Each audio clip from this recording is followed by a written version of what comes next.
Welcome to the Kingdom Corner. I'm Andrew, and with me, as always, is my good friend, Mr. Dale Baker. Hey, we are in the Christmas season, my friend, and now we have a Chiefs game on a short week, followed by another Chiefs game on a short week. Yeah, it doesn't seem fair. I don't know if these schedulers went to school or not, but they can't figure out days and times. I just don't think. Well, anyway, that's a whole nother conversation. Maybe we'll get into it in this conversation. I don't know. So yeah, there's a lot on the boys. A lot on the boys to play in such a short amount of time. It So is. It is. So today we're going to be looking at this matchup against the Houston Texans, a Saturday noon game. But we'll also be looking, hey, last game against the Browns, that pass rush looked like it might have been fixed. Or is that just a man, one-game fluke? But the Texans, they have an elite defense, and can the Chiefs' offensive line hold up against that? Man, great pass rush, maybe the best in the NFL, honestly. yeah, And so, but then the other side, would you rather have a first round bye or a healthy Patrick Mahomes? So all this and man. much, much more coming up. So come hang out with us. Mahomes looks to throw it. Pump faking right side. He wants it. A comeback cut. It is caught by Kelce. Touchdown! Kansas City. The game is over. The Kansas City Chiefs are champions. How about those Chiefs? All right, Dale. So as we get into this, first thing we got to talk about is this Chiefs defense, right? So Yeah, it looked like it was kind of folding in there for a few weeks there. And then last week, it looked like they stepped up again. they stepped up again. They held the passing to limited number of yards. They held the rushing to low yards. I mean, the pass rush was getting home without blitzing. I mean, what else could you ask for? Yeah, I think really in the pass or the rushing yards for the Browns was kind of skewed because they had that one big run, right? Yeah. That kind of just, I think it was over 55 yards maybe. And that one big run just really kind of changed what it looked like. And so, yeah, I think the defense did good. They're solid. They're playing together as, Spags we trust. And no one's ever called for his job or anything like that on this podcast. No, And never. Spags' defense has gotten better and better as the year goes on. And so we saw elite part of it, and then we saw a little bit of a lull, and then we see they're kind of focused back in. And I think a lot of it has to do with just the way the bye week fell and the way that the schedule fell. I think it's just it's hard to get up for all these games every Sunday after Sunday.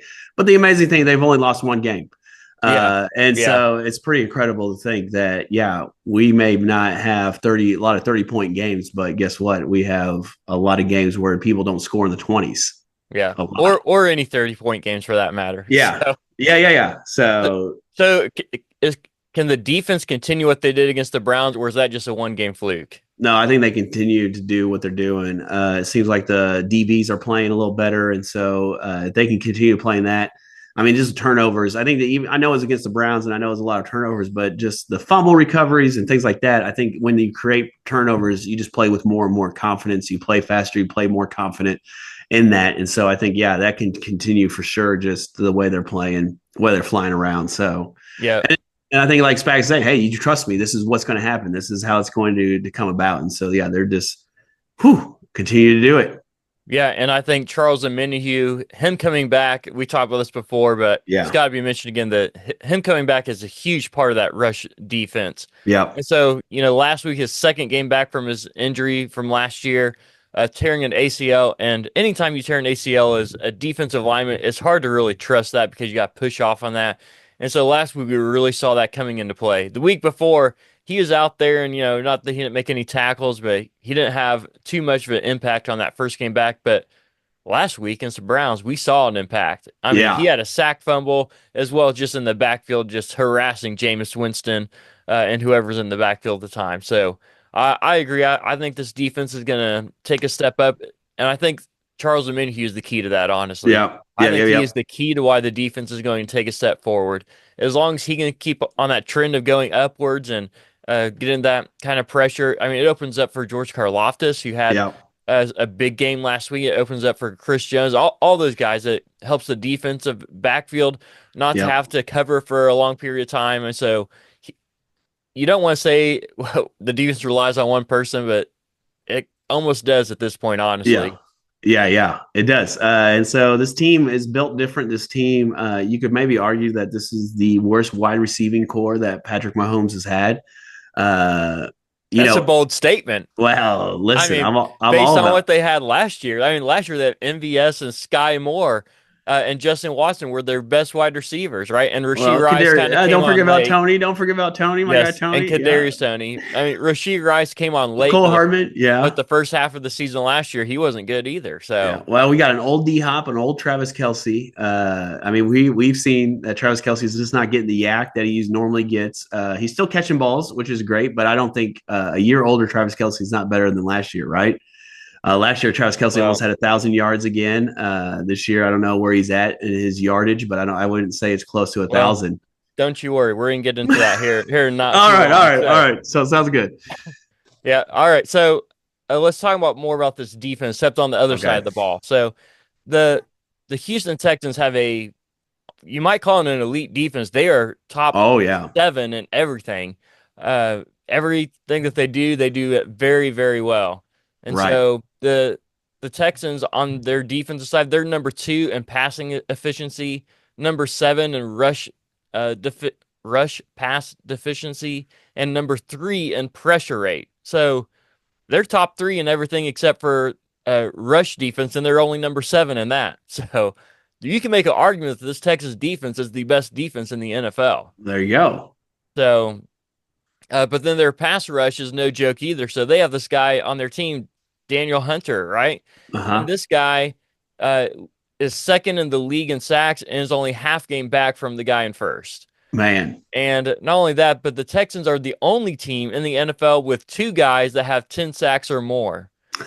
So they We're gonna have a have challenge. We're having a challenge this it week, huh? is. It It's gonna be is. a It's going challenge. to be a challenge for sure. And so that brings me to the Chiefs' offensive line, though, too. But Uh-huh. talking about the Texans, Joe Tooney. So DJ Humphries still has not practiced this week, and so the likelihood he's going to be playing on Saturday is slim to none. So Joe Tooney's probably going to still be at left tackle, and Right. so he did okay last week. He didn't do great, not all pro. Not I don't think Right. anybody expected him to be though either. But he did okay. They're helping chip him a lot out Yeah. there. And Caliendo, the guard, when he didn't have somebody, he was jumping out there to double team Right. Myles Garrett and whoever else was lined up against him. So entering last week, Joe Tooney had only played 99 snaps in his entire career at left tackle. Boom. Last week, he played 75 snaps. There you go. So if that tells you anything. So on 43 pass block attempts last week, Joe Tooney allowed 6 pressures, and all of those were Myles Garrett. Yeah. So how is the Chiefs' offensive line going to hold up against this Texans pass rush? Yeah, that's a great question. And I think we are going to see Tooney is our left guard. Yeah. Caliendo is a backup, but he's a backup for a reason. I'm glad he's on our team, right? I'm glad he's playing. But I think when you move your left guard, who's an all pro, right, there's going to be holes then still in that defense or offensive line. And so I think the question is going to be how well are we going to cover up Caliendo, because he's not Joe Tooney, right? Joe Tooney's all pro. Well, yeah, and so I still think you have to help Joe Tooney more than Caliendo, though. well, yeah, well, I mean, we can make that argument and have that debate right now, but Joe Tooney's going to need more help than Caliendo. Yeah, well, I know, but You can hide a guard play and a lot better than you can hide poor tackle play. Yeah, I agree. But is that poor tackle or guard play going to affect more of that middle pass rush? Are they going to just attack us from the middle instead of the edges? Like Chris Jones is famous for moving around, whether it's on the end or in the middle or whatever. He's just always constantly moving around. So it's I love watching it because he just tells people where to go. Like if Kornafis is on the right side, he'll move to the left side and say, "Hey, I'm taking the right side." And so. But yeah, I think so our team's going to attack us differently, and then Caliendo is going to be exposed. I think that's probably one of my fears right now, and just thinking about that. And so I know you have Creed Humphrey, but if you just send everything up the middle, I mean, man, we're host. So, well, let me ease your pain right now. That's not going to happen. All right, not going to happen. That's all I need to say about it. I'm not saying that he's going to be playing at an all-pro level like Joe Tooney is at guard. But I'm just telling you, he is a much better guard than Joe Tooney is a tackle. Okay. So I still think that tackle position is the one that they're going to have to help out. Just even last week, they were not helping Caliendo in there. Caliendo was helping others in there. Right. Because of that same reason. And well, so Myles Garrett, but I mean, like if we're playing the Eagles in the Super Bowl, what is that going to look like? Well, this week we're playing two guys, our edge rushers who both have 10 plus sacks. So yeah. Well, it's nice to play in the AFC South. Yeah, I guess it must be. It must be. No, I'm just joking. No, those guys are good. I mean, I'm just being a little coy here, but no, those guys are good. I mean, to do that in the NFL at the highest level is pretty amazing. And to have two of them at 10, is pretty impressive. And so, yeah, they're going to be pressure and they're going to be tested. And so we're going to see what that offensive line is going to do. And my fear is it's going to expose itself again. Yeah, well, we'll find out. So, this year, the Texans are 9-5. They're first in the AFC South, which, as you point out, does not have much competition this year. I'll give you that. Yeah. But they've still won 9 games. And here's some of the other teams that they've beat this year. They've also beaten the Buffalo Bills this year. Boom. And that's about as high as I can really tell you. They should have beaten the Lions. They should have beat the Lions. They should have, yes. Yeah, I watched that game. They should have beat the Lions, but they did not. That's the only other really game I could have thought about that. So I mean, their other best wins, they beat the Cowboys, they beat the Dolphins, they've beat the Jaguars twice, the Bears. I mean, those are their next great teams. And so I will say this: the Texans have for sure taken a step back this year compared to what everybody thought they were going to be. Last year, they were in the playoffs, making splashes, and they even won their first game in the playoffs there. Yeah. And then all of a sudden, everybody's like, man, they're going to take a next step forward with C.J. Stroud here, going into his second year as a quarterback. And if anything, they've regressed. Yeah. And I'm not saying that they're not talented, so they still have lots of talent on that team. And we just pointed out they have great talent on the defensive line. And even across the board on defense, they do. But they've still taken a step back. And so even though their defense is great, can their offense put up points? Right, yeah. And they kind of struggle against the Miami Dolphins, who the Miami Dolphins are not known for their great defense, And so, yeah, I think even then, I know they scored something over 20 points, but yeah, I think that it'd be a great question to see C.J. Stroud. And there's more, and you are king of this. When there's more tape on somebody, right, you figure out what they want to do, and then C.J. Stroud just has to go back into the lab and figure out, okay, this is what they're taking away from me because I love doing this. I got to strengthen my skills. So that's why you always got to be self-reflecting and self-improving on different things. So like Mahomes is, I think, a classic example of this. I mean, he wanted always the deep pass. He taught himself, hey, I got to go short, I got to wait, take my time. And then also like the different things that he does with like strengthen his knees and his ankles because he knows he's going to get hit. Yeah, that's not a good sign. That's not a good sign, but he's done that to improve. And so he's not unhealthy. I think that's the most important part. So yeah, CJ Stroud will be fine. I think he's a franchise quarterback. And I agree. Yeah, I think he can beat you. We've seen it. And I think the big thing to watch for this week, and I know you'll probably get to it in your notes, Nico Collins is back. Absolutely. And they have seemed like they have picked up where they left off. Yep. Last week, Nico Collins only had 17 yards, but he had 2 touchdowns. Yeah. So, I mean, and once again, he just came back from injury. So there's a lot to be said about that too. But I think that the Texans offense, as poorly as the stats may say, if they can find their groove, and it's similar to the Chiefs offense. Right. They're better than their stats might say too, I think. And maybe not. Maybe this far in the year, you just are who your stats say you are. Yeah. But at the same point, I think that the talent is still there for both those teams, both the Chiefs and the Texans. And if they find their groove, they're going to put up some points. Yeah, definitely. I think I have with 15 back there, sky's the limit. He can get hot and he can get rolling, and he just starts throwing darts everywhere on the field. And so, and then I think we hopefully, and I think Andy Reid does get this. I mean, he got it last year where he's like, hey, we're a run first team and then we pass. And so I think that's where Mahomes is right now in his career or with this team.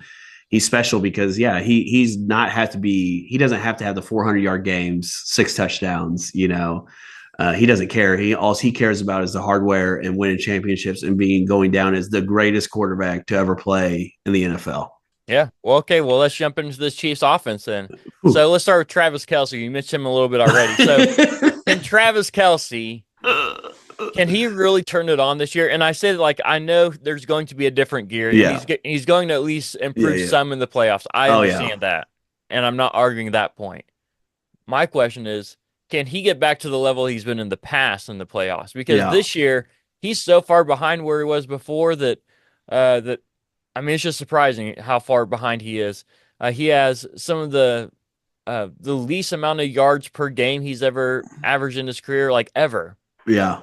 Ever. It's just like, other than his rookie year when he, barely got on the field at all Right. and had 0 catches his rookie year.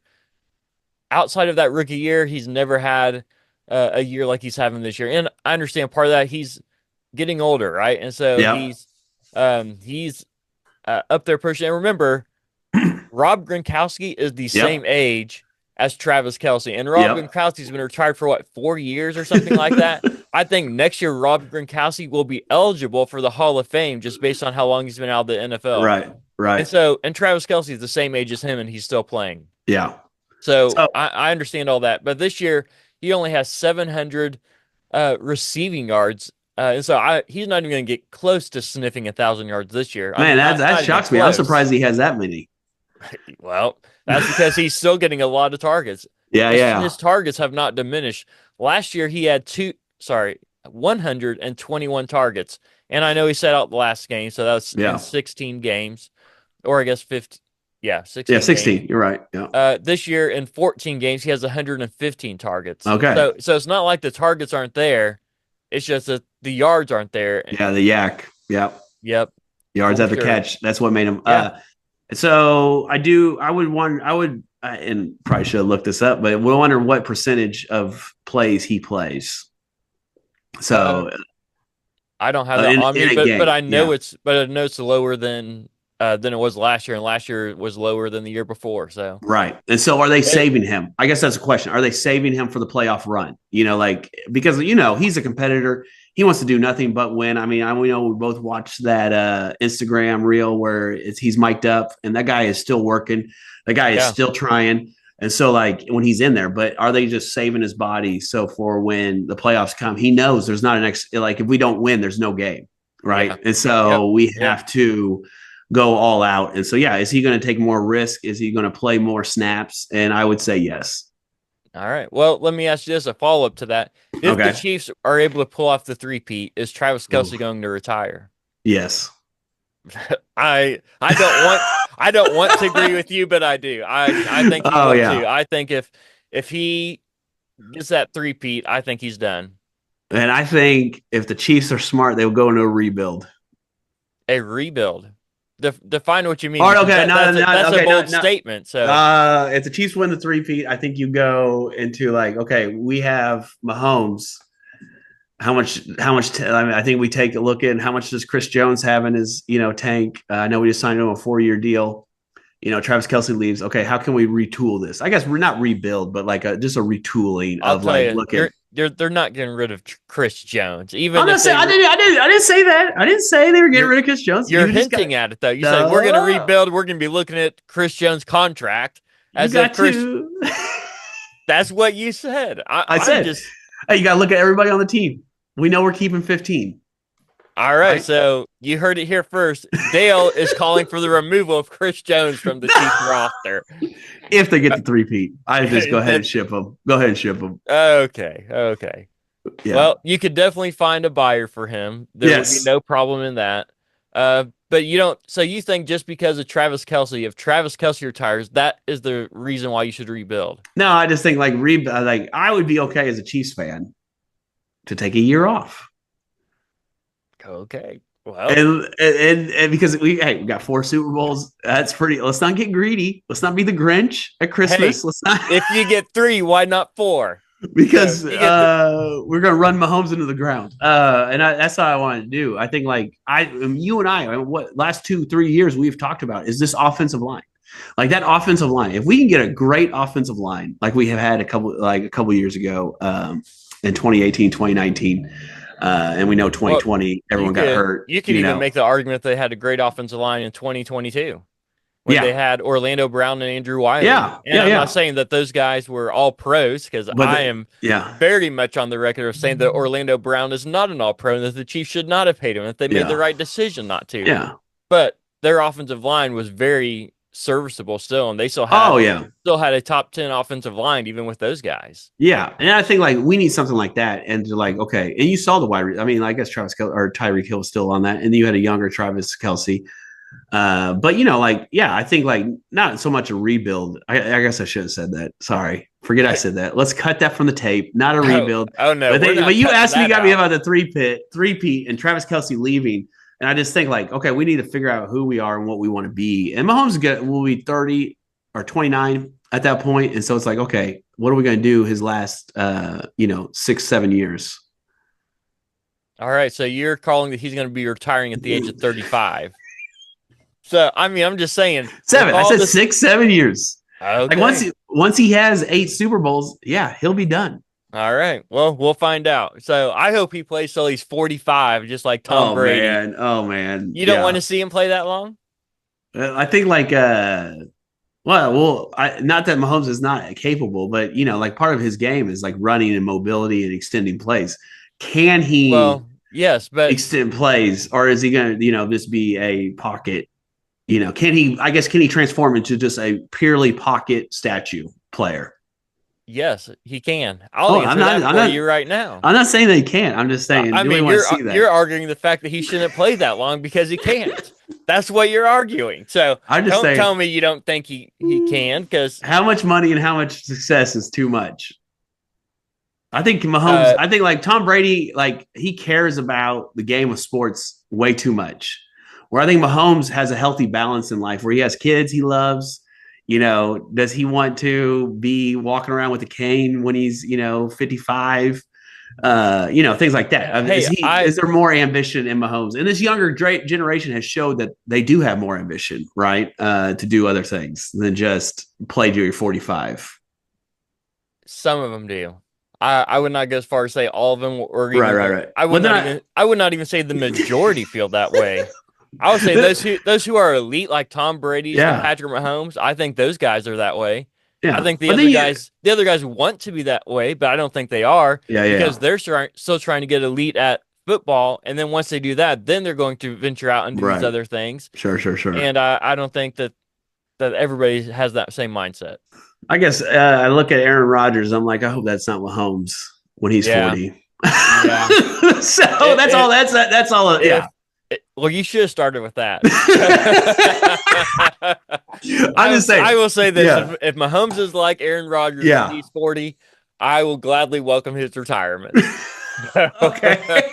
That's what I'm like. I see my Aaron Rodgers. Aaron Rodgers, like we talk, he's great. I don't know if he is that great, but it's like, man, that's sad. It's sad to watch. Like he's holding on. It's like he's holding on to something that's not there. Yeah. So what about this? Is Mahomes having the worst year of his career? Well, his rookie year was pretty bad. He only played in one game. Well, okay. In fairness, you're correct. You're right. Well, let me give you a few stats on him, and then you can answer. So these are just a handful. These are not all inclusive by any means. So when scrambling this year, Mahomes has scrambled for 19 first downs, which is fourth among quarterbacks. There you go. He has targeted a wide open wide receiver, which means they've had at least 5 yards of separation from the nearest defender at the fourth highest rate in the NFL. But he's only completed 84% of those, which is 25th in the league. So the 8th worst when targeting wide open wide receivers. But the flip side, since DeAndre Hopkins trade, since he's come to the team, Mahomes has 16 touchdowns to only 3 interceptions. So is Mahomes having the worst statistical career, or just worst career of his worst season? There you go, of his career. Yeah, I mean, I think the numbers you think look like they're not as great as years past, but I think with the record, he probably has the best record of his career thus far. Yeah, he does. So, I mean, like, I guess the question would be like, is winning matter in football? Yeah. It does. Yeah. And so, I think he's having, probably not the best statistical career, but his best record is, you can't question that. Yeah. Sure, you can make, it's all these one possession games, but they're still winning them. Right. Yeah. So like, I think he's having maybe his best career year. He should probably get the MVP. You can make the argument for that, honestly. So yeah. Let's why are we so obsessed with numbers when they're the best team. yeah, they're the only team in the NFL with one loss. Right. So yeah, I mean, argument over. I guess you're right. Well, I'll say this too. So Mahomes, the reason why his stats are even not as good is because of the pressure rate that he's getting on him almost every play. Oh yeah, the offensive line. Yeah, he's getting hit constantly. He's constantly under duress, and so he is rushing those passes every single time. And so you can watch in any game. We've talked about this many times before. Yeah. There are some quarterbacks that once you get on them just a few times, they are messed up for the rest of the game. Right. Like they're off. And that's almost like what Mahomes has been like this whole season. And it's, partially because of the defense they've been playing against. Some of those teams have some great rush defenses. But the flip side is our offensive line play has been so poor that he is constantly moving even when he doesn't have to move because he can't trust his blind side because that side keeps getting beat over and over and over again. And so he's rushing these throws, and anytime you rush something as a quarterback, you're going to be off. Yeah. So, and neither one of us have played in the NFL, but you can watch any game and see that when a quarterback rushes his throw, whether she's trying to throw it early or late or trying to throw it off balance or whatever, you're not going to be on target. And so in the past, we've seen Mahomes, throw off balance throws and be, deadly accurate. Oh yeah. But here's the difference this year. This year, when he's throwing those, even when his feet aren't in balance like has been in the past, he's not throwing it the same way. In the past, he's been throwing it almost like a baseball throw when he's been throwing it late. And so that's a familiar thing to him because he grew up playing baseball as well. Got scholarship offers for playing baseball and even got drafted into the MLB. That's right. But this year is not that way. When he's rushing his throws, he's not throwing it in the same motion like a baseball, which might be familiar to him. This year, he's just throwing it. Yeah. Just rushing it. And so I think that has a lot to do with his stats not being where they are. I think that has a lot to do with him not hitting his wide receivers when they are open. And so there's a lot to be said about that. But I think to your point, too, the stat that matters most is wins. Yep.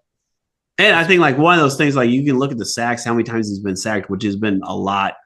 He's been sacked a lot. But I think you pointed out a couple weeks ago, I forget what game it is now, but he was hit more than we had rush attempts.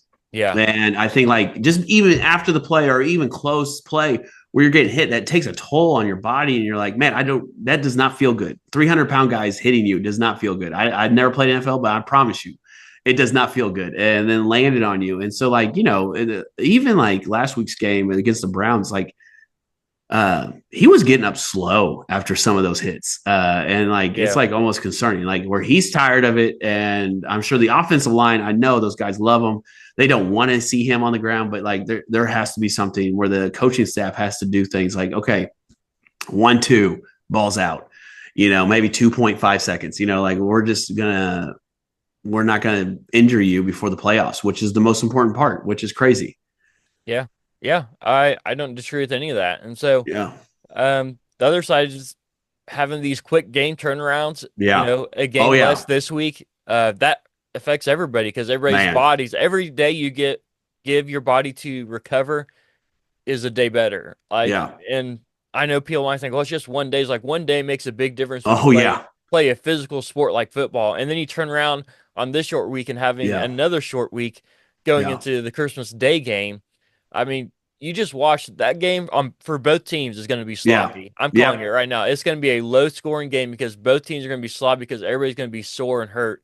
Yeah. For both the Steelers and the Chiefs going into that game. And I can't remember who it was, but I remember listening to an interview of a veteran player. And then it was talking about Thursday night games and how, crazy they are way back then. And now it's just, I guess, a normal thing. We're accepting it because there's money.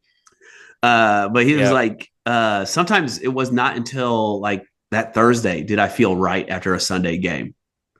Yeah. And for, like where my body just didn't, like it was hurt, it was sore. We have Mondays off usually. Then it was like film and the lift, and then it was walkthrough on Wednesday, and then it was like practice, and it was like Thursday. And it was like, man, it was not until that Thursday did I feel like, okay. And then now they're playing games. And so even shorten that week to Sunday, Monday, Tuesday, and then Wednesday they're playing a football game. I mean, my goodness, it just seems like you're going to get got. Yeah. It's a quick turnaround. And Mahomes, remember, he hurt his ankle in that last game, about a high ankle sprain. They're saying it's just a mild one. Right. So far this week, and there are 2 practices that they've had, he's been a full participant. So I think that means he's probably a go for this week on Saturday against the Texans. But if Carson Wentz does have to come in, whether he starts or not, and say Mahomes just tweaks it a little bit more, that's the thing you don't want. You don't want him to get hurt more going into the playoffs. Right. But if Carson Wentz does have to come in, his last statistical year where he started was in 2022 when he was playing with the Redskins. That year, he had the 5th fastest throw time among all quarterbacks, which is great given our offensive line. Yeah. The problem with that, he also took the 6th most sacks that year. Yeah. So there's some to that. And so Patrick Mahomes, when he's on the field with the Chiefs, they're averaging 6.3 yards a play. And when he's not on the field, this is all since 2018, so his first year as a starter. With him not on the field, they're averaging 5 yards per play. And so that is the largest drop-off, 1.3 yards per play. That is the largest drop-off for any quarterback in the NFL since 2018 from missing a game. So that just shows you the impact that Mahomes has. Yeah. And I think Carson Wentz he had an MVP year. But Carson Wentz reminds me a little bit of Jameis Winston, where you will see some of the most electric plays, and then you'll see some of the most crazy plays you've ever seen in your life. Yeah. Like he threw an interception in the end zone. I think he played him for the Colts. I mean, like crazy things like that. I think he sprained both ankles on one play. Like I remember that. Yeah. Like crazy plays. So we're like, man, he is electric, but like, man, is he going to take care of all? And I think Andy Reid is a great coach. Yeah. So because of what you just said, Andy Reid. Yeah. He's never had a coach like Andy Reid. And no disrespect to any of the coaches he's ever had before. He's had some great ones. But no coach is Andy Reid. Andy Reid took Matt Moore from teaching a high school science class to the NFL in just a week and had him winning NFL games. Right. There's not many NFL head coaches that can do that with any player. Right. And so I think that's the big difference there. And so Carson Wentz, if he has to come into the game, I think he'll be okay because I think Andy Reid is that good of a head coach that he'll put him in the position to win and just say, hey, all we need you to do is take care of the ball. That's what we need you to do. We don't need you to be Superman.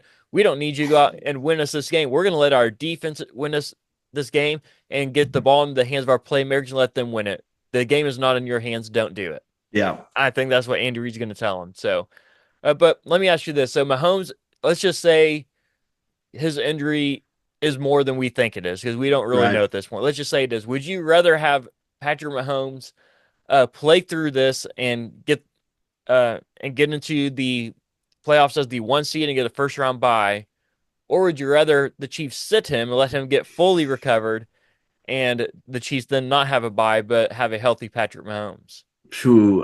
Give me the bye. All right, even with an injured Mahomes, you take the bye. I think like you said it's a mild high ankle sprain. I think last year it was a severe ankle sprain. Where it was pretty bad. He was pretty hobbled. I mean, we were like analyzing how he came off the podium, and things like that, where I think he can play through it and he's gonna step up. So now we should not be in the business of playing a hurt Patrick Mahomes, nor should we want him to be hurt. But yeah, I think we get the first round. I think the first round bye this year is important for the kingdom. Yeah, I agree. Yeah. I would take the bye as well. I think it's hard to say you want an injured Mahomes, but I think just for the health of the entire team, that bye is important. Yeah. So, but last thing real quick, the Marquise Brown is expected to be elevated to the active roster Hollywood, and play baby. This week. Hollywood. And I'll say this, I think he's going to make an impact, but I don't think he's going to make the impact that people think he's going to. And I say that in all due respect, but Hollywood Brown has only had 1,000-yard season in his career. Yeah. Well, in fairness, he's never had Patrick Mahomes throwing him the ball either. Yeah, bingo. So Or been healthy. yeah, that's true too. Or been healthy. Yeah. So the years that he's played all 16 games, which is only 2, he's had 700 yards and 1,000 yards. There you go. I like it. So it's like we that's don't like need, Juju. That's Juju 2 years ago. That's what we need. We don't need him to be a 1,000-yard receiver. We need him to be the 700-yard receiver. Yep. Just get us a few big plays to stretch the defense. Yep. 1 or 2 a game is fine. And I think he, even his presence on the field creates something for the defense. They have to do something about him. They can't just, They have to account for him. A guy to account for him. All right, what's the score for the Chiefs game against the So Texans this is a weird one. This is a very weird one. So the Chiefs have not been scoring many points. So and then the Texans haven't been scoring a bunch of points. In fact, the under is 41.5 points. So not many. That tells you something. Yeah. So I think they're going under. I think it's 16-20 Chiefs. All right, 16-20. I got a score that's not too far off from that, but I got Chiefs 24. Okay. Texans 13. All right. I like that score. I like that score. I like that a lot better than mine. I know that's a big margin, but I think that the Texans offense is still reeling a little bit and they're not quite on the page. The Chiefs offense isn't either, but I think they're going to get a few more than the Texans. Yeah. All right, real quick, our betting line so far, you are 10-15 on these. Ooh, man. I am 9-16. Neither one of us are good, so don't take our advice. This is just for fun. Do not take our advice to go do this. So Chiefs by 3.5. Yeah, I'll take the over. Are you thinking the Chiefs or the Texans? Yeah, I'll take the Chiefs to cover. All right, I'll take the Chiefs as well. Worthy in his last 5 games, he's had averaged 49 yards receiving a game, and he's at 42.5. I'm going to take the over on that one. Okay. I'll take the under. All right. Mahomes. Hollywood Brown's in there, buddy. Mahomes, go ahead. All right. Mahomes, in those last 5 games, is averaging 228 yards, and his line is at 247. I'm going to take the under against that defense. Yeah, I'm going to take the under. He's not going to have that kind of time. No, he's not. Not at all. CJ Stroud, his last 5 games, 221 yards. His line is 241. Yeah, give me the under as well on that. I will take the under as well. I think some of these they're putting these guys way too much. So the last 5 games that Nico Collins has played in, so not necessarily last 5 he's played in, he's averaged 72 yards a game. His line is at 78. Yeah, give me the under. I'm going to take the under as well. Yeah. And we are matched up on almost everything except for Xavier Worthy, so maybe I can catch up and at least tie you this week. All right. So we'll see how that works out for us. So last thing real quick, the AFC power rankings. Oh, yes. Going into week 16, I think it is that we're heading into. So a little bit of change up. Still had the Broncos and Texans on the outside looking in, but they're looking. Number 5, the Chargers. I think that they are a great team, but they've fallen behind last few weeks. People are figuring out that defense. We thought they were elite, but they're falling behind. Number 4, the Steelers. Great defense, questionable offense at best. Number 3, the Ravens. Probably the most talented team in the entire NFL, but they can't figure out how to continue to run the ball and give it to Derrick Henry and Lamar Jackson, and they try to make Lamar Jackson a passing pocket passer, and it doesn't always work out for him. So they're number 3. Number 2, the Buffalo Bills. I know they just put a lot of points up against the Lions, but they also gave up a lot of points against the Lions. So they're still sitting at number 2, and the Chiefs are number 1. They're still only the 1-loss team in the NFL, and will stay as such.